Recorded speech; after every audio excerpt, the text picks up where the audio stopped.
Hey guys, today we're going to be talking about endonyms and exonyms.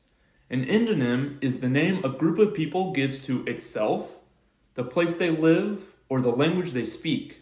An exonym is a name given to a group of people, a place, or a language by outsiders.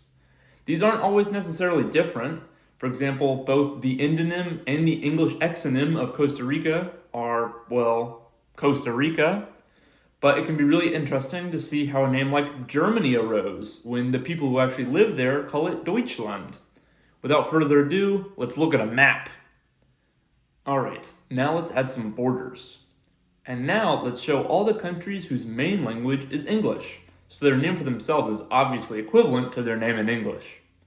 I do want to highlight New Zealand in particular. While the name in English is New Zealand after the Dutch province of Zeeland, the name in Maori is Aotearoa, meaning the land of the long white cloud, though this may have originally just referred to the North Island of New Zealand. The original Polynesian name for the North Island was Te Ika Maui, or the Fish of Maui, with the South Island being known as Te Waka Maui, or the Canoe of Maui. Next, we can look at countries where the main language spoken is Spanish, many of whom have the same name in English and Spanish, with 4 exceptions. Mexico, which is basically the same but pronounced Mexico, the Dominican Republic, which is La República Dominicana, Equatorial Guinea, which is Guinea Equatorial, and Spain, which is España. Bolivia is also something of a special case. While its main language is Spanish, spoken by 99.2% of the population, it has more official languages than any country on Earth, at 37. The name for the country in many of these is very similar to the name in Spanish. Take the Guarani Bolivia, and the Aymara Bolivia, and the Quechua Bolivia, for example. However, some of these languages do not share the same name for Bolivia's capital of La Paz, which in Aymara and Quechua is Chuquiyapu, meaning gold farm, referring to the gold nuggets in the rivers there. There are some more countries whose exonym in English is the same as their endonym, even if it is written in a different script, like Mali, Sri Lanka, Afghanistan, or Bangladesh. I especially want to look at Sierra Leone, who despite having the English-based Creole as its most widely spoken language, has as its name a Venetian spelling of the Italian translation of the Portuguese Serra Leoa for the Lion Mountains. Our next group of countries is those that have nicely asked us that we refer to them by their endonyms. This includes Timor-Leste, formerly East Timor, Eswatini, formerly Swaziland, Côte d'Ivoire, formerly Ivory Coast, Myanmar, formerly Burma, and Turkey, formerly Turkey. We've also got plenty of countries that while our name for them isn't exactly the same as what the people there use, it's basically the same. Like removing a U from Burundi, adding an A to Angola, or removing the al from Bahrain, Iraq, Jordan, Sudan, and Yemen.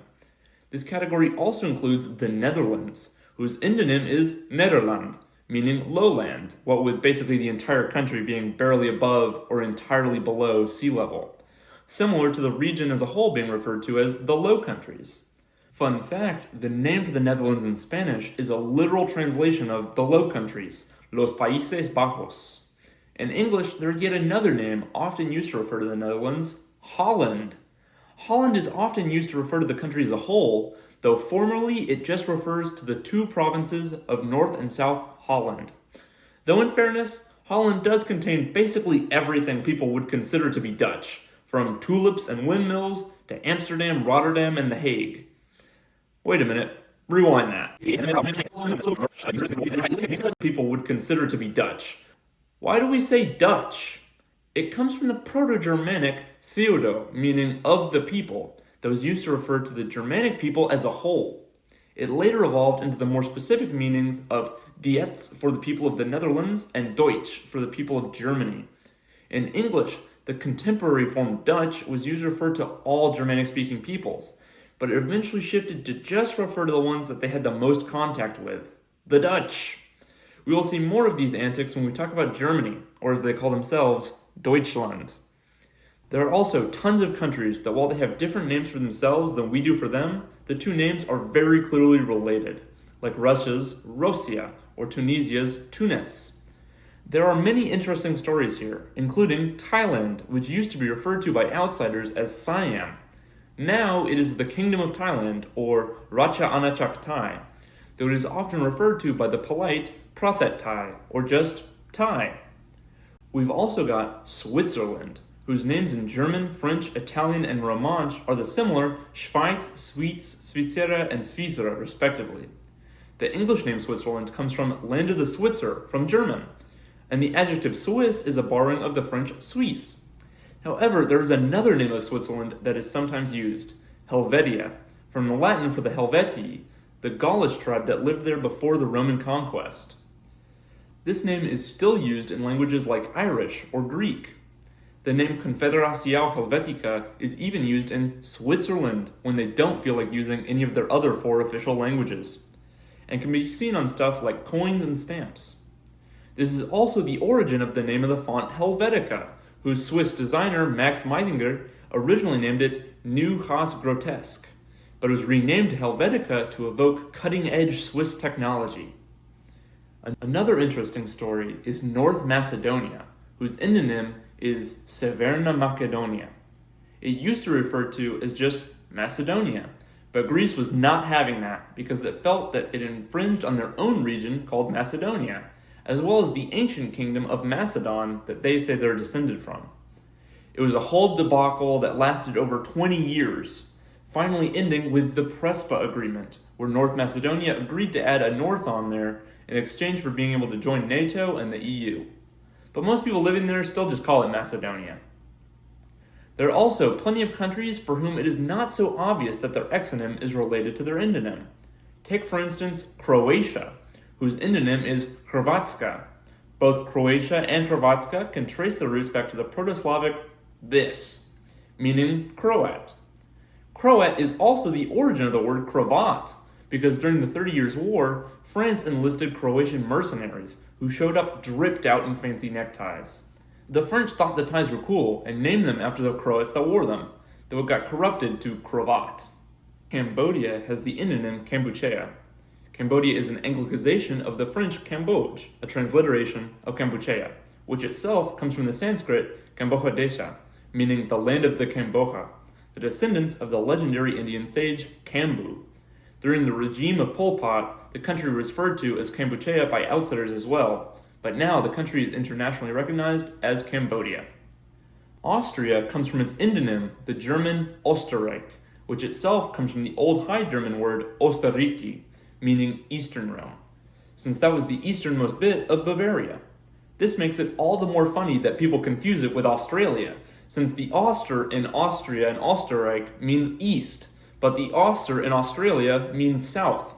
To find out more about how Australia and all the other continents got their names, check out this video I made.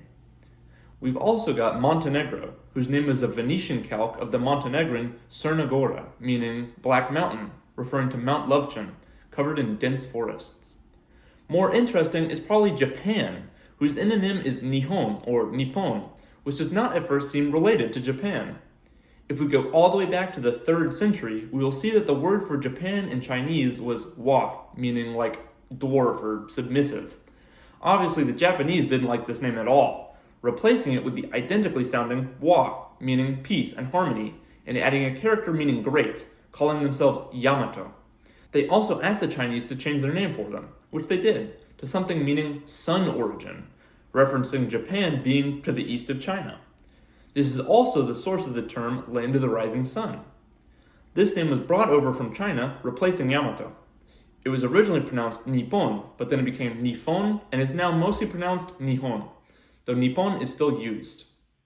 The name in early Mandarin Chinese, at least according to Marco Polo, became Sipangu, which was then borrowed into southern dialects, into the Malay Japang, into Portuguese, and then into English as Japan, which eventually became Japan. So while these names of the country took some pretty different routes and came out looking pretty different, they are still related.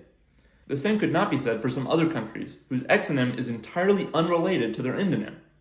And that's going to be the subject of next week's video, so if you want to see that, make sure to subscribe. Speaking of which, I just want to say how happy I am to see that the channel has grown to 1,000 subscribers. That's awesome, and I'm really grateful to you guys for watching these videos and supporting the channel. My goal for next week is to have 10 million subscribers, so make sure to have yourself and 9,998,999 of your friends to go subscribe. Have a nice day.